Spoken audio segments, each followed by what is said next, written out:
Hey everybody, welcome back. Psychedelic here, and today I'm going to be sharing albums I found yesterday in Lincoln. Just dropped by the downtown area and revisited an old location, and then I also found out about this new location that must have been there about a year because I asked the store owner, and so I never even knew it existed till yesterday, so pretty stoked about that. Found a couple great items from there. But I'm going to start with the old location first. I've only picked up 2 from there as well.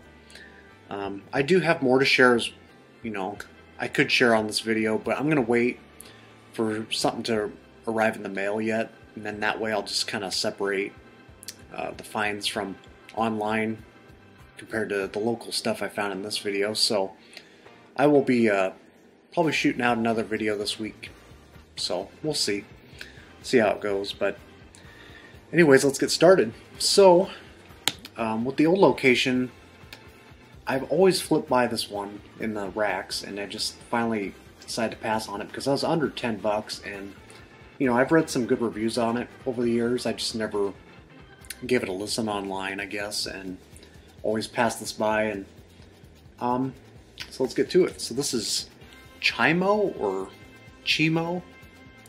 Not sure what the pronunciation is, but this is a Canadian group, only made 1 LP. It was originally on an independent label in Canada, and then the US picked it up, and now this got released on Epic on the yellow label. And one and only album, and I think features a lot of members who did other things previously, you know, in other Canadian outfits. I believe it also features like a member who would later go on to April Wine. So it does have like a good lineup. I think there's like 8 or 9 members perhaps. That's what the info online said, but maybe it was members, you know, kind of in and out of the band. I'm not for sure, but otherwise it's got quite a lineup, and so you can tell these guys individually were very skillful, especially the pianist of this band, who the name escapes me now, but when I looked it up, you know, I didn't recognize the name, but you could tell he had done a lot of work and had kind of grew up, you know, learning classical pieces and stuff. But so Chimo, on the back it says it's like a greeting that the Eskimos would, you know, say, I guess, in their own native language. But yeah, a lot of this album starts out pretty strong. It's kind of one of those albums where it's got a lot of progressive leanings. It's got a lot of diverse styles going for it. It's primarily like progressive rock, but it's also got dashes of psychedelia here and there, you know, kind of emerging out of the late 60s, since this was 1970, so it's still kind of lingering a lot of those late 60s trappings, you could say. But it opens up pretty strong, the first 3 tracks, and then around the middle, especially side 2, opens up with like, you know, those kind of novelty tracks that one album bands put on, because of course we all love those, right? But yeah, and then it closes out pretty well though, Day After Day, Hourglass, and then the opening track, Silk and Silver Melody, are like my top cuts off here. So for how much it goes for online, you know, you can find this for about 10 bucks on average, and it's worth it. It's definitely worth checking out, I would say. But it's nothing like obscurely fascinating or excellent, perhaps. But you can definitely tell these guys were very skillful for what they were, and I think they played with a lot of, you know, big groups, headlining groups around the U.S. area, like in Michigan. That's what I read online. So yeah, Chimo. I want to say Chimo, but yeah, so I didn't find a whole lot in their new arrival section, but I was checking it out, and I noticed there was 2 Israel type of releases in the stacks, and so I was like, no way. And yes, I found a Churchill's original. No, it's not. But it's on the same label though. So I found out about this band. I was looking up in the store, seeing if it would pique my interest or not, but I would say it was actually pretty decent. Side 2 was. So in English it's pronounced Pooji Tales. It's all written in Hebrew, but yeah, this cover is really confusing me ever since I bought this thing. So, you know how generally albums open from the right side? This one opens from the left where the spine would be. I guess, you know, if you read Hebrew right to left, you know, I just do everything like that, I guess, but it's also kind of hard to tell like which way is up and down because, you know, some of the text is kind of reversed, I believe. Maybe I'm looking at it wrong, but yeah, it's just a confusing sleeve all around. So I kind of picked this up just by chance. You know, it was under 10 bucks as well. I was looking at the back of this cover, and you know, you can tell there's a guy on a slide guitar and tambourine, organ. You know, got a lot of instruments going on.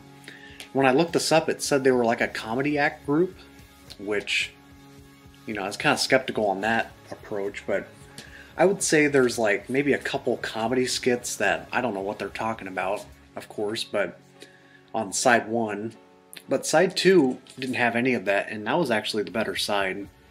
I only gave this one listen, but you could tell it's kind of like a progressive pop kind of sound. It's got a lot of complex arrangements, but the sound is really nice, and you can tell that they're kind of taking it serious. So this was a nice surprise, I guess. Don't know if it's a keeper, but it's definitely, I'm not disappointed I checked this out. So it looks like someone owned this from Chicago on the corner here. They got their address on it, but yeah. So it's on the same label as Churchill's. I don't even know how you pronounce the label, but there you go. And they must have been pretty popular from where they were located too. You can tell they had a good reputation in their country, so yeah. Sometimes all it takes is just the images on the back and what the whole presentation looks like, and I say let's try it out. So I moved on to the next stop. I forget the name of the place already. I think it's on one of these. Yeah, Freedom Rock Records. So the first thing when I first walked into the place, you know, you can tell it's a pretty small store. You know, he's trying to kind of survive the whole COVID thing. You know, having opened up about a year ago, so there was a lot of like library music from a college not too far away from me. Actually, it wasn't from UNL, but it was from some other local college. And I noticed there's, you know, a lot of classical there. But when I was looking through the rock section, I noticed that this college apparently had After Bathing at Baxter's in their library at the school. So I thought that was kind of neat. I didn't pick it up because I still need that album, but you know how libraries package their LPs. They kind of put this outer plastic sleeve on, and you know, because people rent it out. So I passed on that, but as far as psych in the whole place, it was pretty limited. I only found, you know, 4 things total that piqued my interest really, and that was, you know, I found a copy of Auto Salvage, but I already had it. It was like 30 bucks.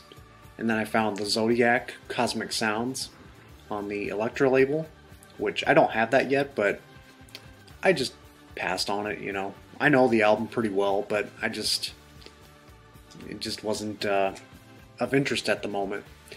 So when I was, you know, flipping through all these rows, because they're all alphabetical, so had a lot of rows to go through, I found out there was a couple empty sleeved records, and there was one on the wall, and the other one I picked up was way in the back of these stacks. So the first one that I saw kind of caught my eye because I saw it was on the Bell label, and you know, there's some good ones on there, and it was 10 bucks without a sleeve, and so I couldn't leave it behind. I already had this record, but I could not leave behind Nirvana's All of Us.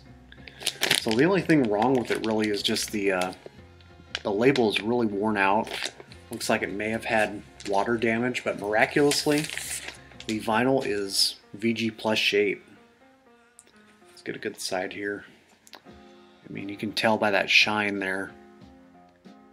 Really clean. So I'm already passing this along to a friend, and you can tell by the sticker here, $10. Just couldn't leave it. But I also noticed, you know, I knew this when I had my copy, but there's a different variation between my copy and I've never seen anybody else have this variation. It's always been this one. So, let's see if I can get him in there. So, yeah, just a slight variation, but here's the sleeve. So, yeah, it's kind of unfortunate it's missing the sleeve, but if it plays, it stays, right? We're all about playing them. But the next one I found kind of blew my mind because I've been wanting this one. And if anyone out there has an extra sleeve, let me know, because this is one I've been hunting down for a long time, you know, in good condition. And this one is not near mint or VG plus shape. I'd say it's about VG. Plays pretty strong, but you know, it's got some crackling going on. But I'm still very happy to own this, and I found this under $10. This is like $8, and it's Omnibus on the United Artists label. This album is a smoker. This is one I've been wanting a long time. One and only album. Very Doors heavy. Lots of Doors influences going on. The guy's kind of got a Sean Bonnewell, Jim Morrison kind of voice. And throughout the whole album, it's very strong, great writing, pretty much fuzz and organ on each track. And the thing about this band too, they have like very good high energy, but they can also go really low in one track. Low energy kind of sounds, all in one, and it's fantastic. So if you guys haven't heard this album, this is high quality psychedelia from the US, I would say. It's got also a few progressive leanings, but they're not, it's not overly heavy on the progressive moves, but very strong. So this is the one I highly recommend people checking out if you haven't heard Omnibus. It's a killer psych album. So they actually reissued that, I think a year ago, 2019. It's like a double LP and it has their demos and acetate from like a year or two prior. And that is also very, very recommended as well. The label Wawa reissued that one. So, yeah, I've been trying to hunt down an original of that, and I got the disc. I just need a sleeve. So, if anybody has a spare sleeve, let me know. I will pay up for it. Anyways, yeah, that about does it. And those guys were based out of New Jersey too. So, otherwise, I don't know a whole lot about their backstory except that. It's kind of one of those United Artists obscurities that doesn't really get a whole lot of discussion, and it should. It's very good. And I'll leave a clip at the beginning of what that sounds like, and probably throughout this whole video. So like I said, I'm going to shoot another video perhaps this week. I should be getting it tomorrow, but you know, I like to take time listening to these records before reviewing them, just so I'm not, you know, giving any misleading information or something like that. But hope you guys are doing well. No Halloween video is planned for me. I don't plan on doing one, so you know, hopefully my grandpa won't show up again for a while. I'll have to tell him to buzz off or something. And buzz off, I mean, no. Anyways, take care. Got any questions, let me know. Check out Omnibus. And we'll see you soon.